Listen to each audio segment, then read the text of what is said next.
This is Ashanti, and you know I got soul. So the new album, Braveheart, is out now. I've read where you said this is your most personal album to date. What allowed it to be that, that to be the case? Braveheart is my most personal album to date because I feel like it is a mirror of the past few years of my life. Everything on the album I wrote from a very real place, a very real experience, and I felt like it was time to kind of open up and just be brave about everything that was going on. You've got some really personal songs in there, like Scars is one, for example. Is it hard making yourself so vulnerable to the public like that through your music?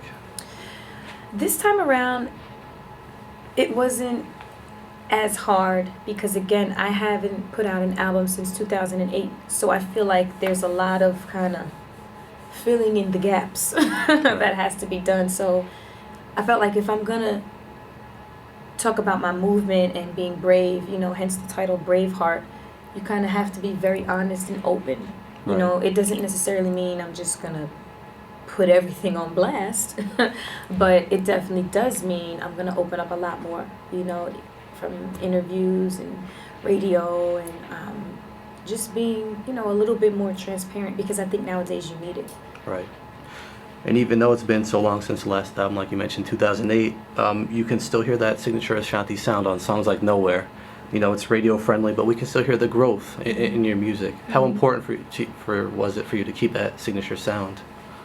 I think it is so important to keep your signature sound because you have a core fan base that knows and loves you for that. I think they appreciate, trying things and being creative and kind of reinventing at times, but the trick is kind of keeping the foundation and just expanding on it, and that's what I tried to do with the album.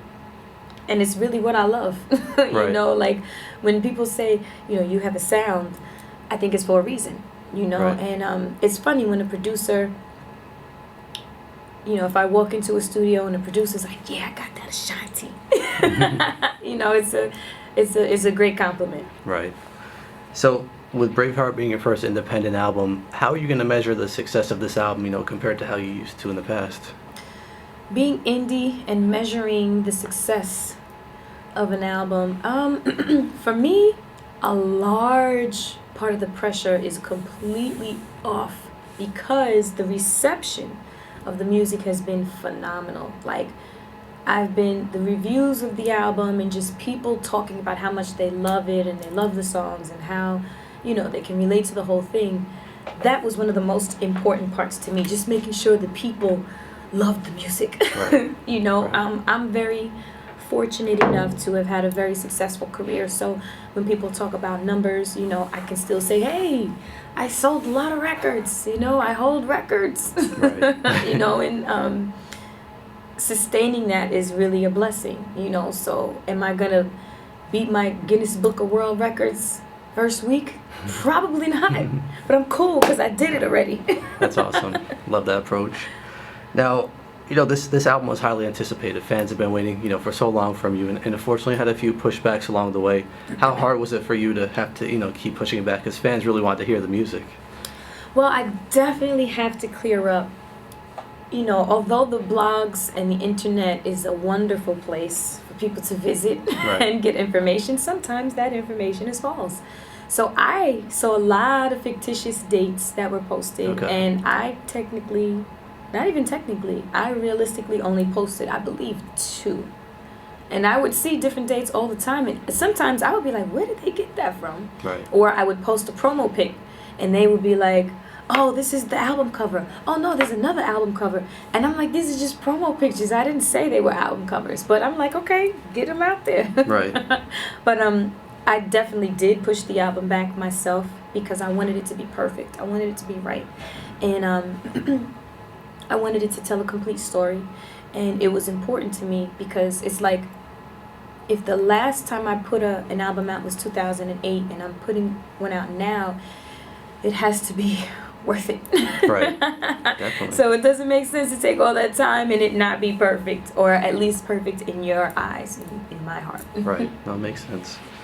I know that in the past few years you've released a few singles, put them on iTunes. Was that kind of your way of testing the waters and seeing the reaction, or like what were you looking to do that way? To be totally honest, with putting singles out, it was kind of trying to, I guess, satisfy a few different things. Doing a little bit of testing, having content out there because you need content out there, because you don't want to leave too much of a gap. So it was a little bit of both, you Right. know, and your fans want content regardless. I think if your fans could get a record every week, they would. Right. They would love it. Definitely. Now the single you got out now, I Got It, radio-friendly sound, like that signature Ashanti radio sound. You've always had a radio-friendly sound. But is that something you consciously go after in the studio when you're creating? I got to make something targeting the radio, or is that just an organic thing for you? Honestly, I think it's a tiny bit of both. I think the most important thing is for a record to be organic and to have it not sound forced. When you playing your record back, you kind of sit and say, nah, this is radio, Yeah. or you say, nah, this is a great album cut. Right. So I think the thought does go into it. I think the business side of me, it has to. If you're recording a record for a potential single, and it depends, because sometimes you're just recording to be recording, and usually those are the records that end up being the single. Wow. So Cool. In the intro on the Braveheart album, you mentioned many counted you out. Why do you feel like that happened? Because you still were doing your thing. You did your thing in the movies. You were still making things happen. But why do you think people almost gave up on you? It seems. in the intro, I said people counted me out because a lot of people always want to see your downfall. I mean, I don't know what it is. Misery loves company. Right. People don't like to be supportive, and if you're not plastered and smeared everywhere, you have haters or people that are just negative, trying to pull you down like the crabs at the bottom of the barrel. Right. And I think that the way you address it is continue to work and to use that as motivation, to just do the best and be the best that you can. Right. I think something you mentioned was the haters who want to bring you down. It's something, that's terrible to me, is like you seem to get so much hate for no reason. People always hate on you, and I feel so bad. It's like it's so undeserved. Mm-hmm. But I really want you to address, how does that make you feel when you see those comments coming at you? Because it's like, it can't be good to see people saying negative things for no reason. I think that you have to have a certain mindset and a certain build to deal with the industry as a whole. I don't take it personal because I feel like it comes with the territory. So I know how to ignore things. Okay. Sometimes I may address it, Right. if they get a little crazy. But I hardly do. I really go by my motto of just elephants do not swat flies, because usually it's just somebody that wants a little light, and you're doing them more of a service. Right. By responding or retaliating,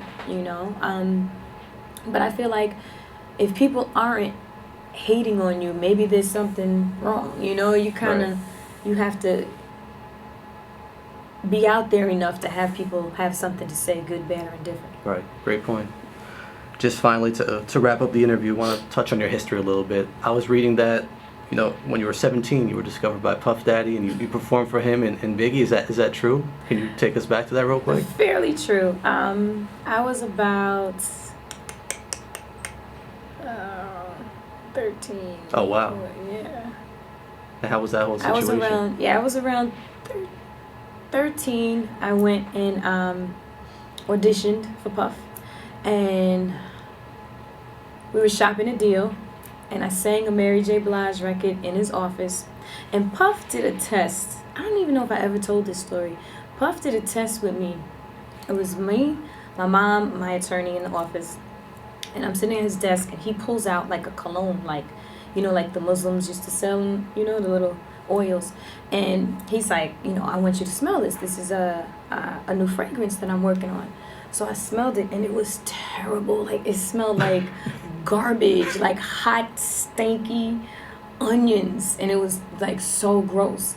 and I smelled it, and I was like, oh, this is bad. Right. And my mom and my attorney was mortified. They were like, oh my God, we lost the deal.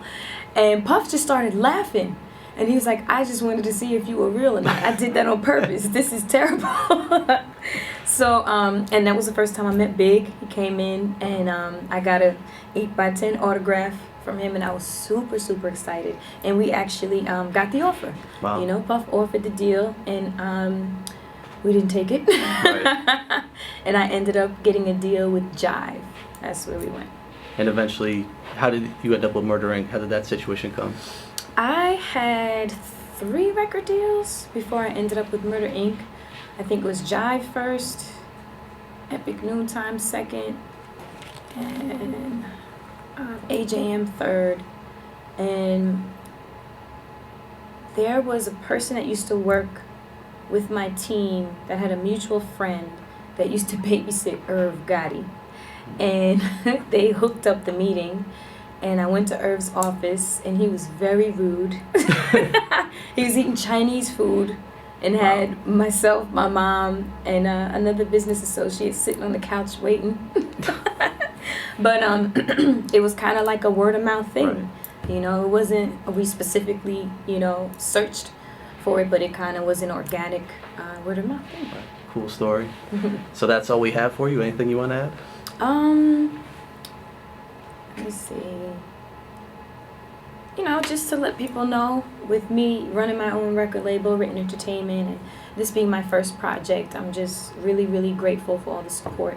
You know, it's a lot of work, but I think the rewards come when I hear how much people love the records and love the album, and I put so much into Braveheart. So I'm just really grateful, and thank you guys for all the support.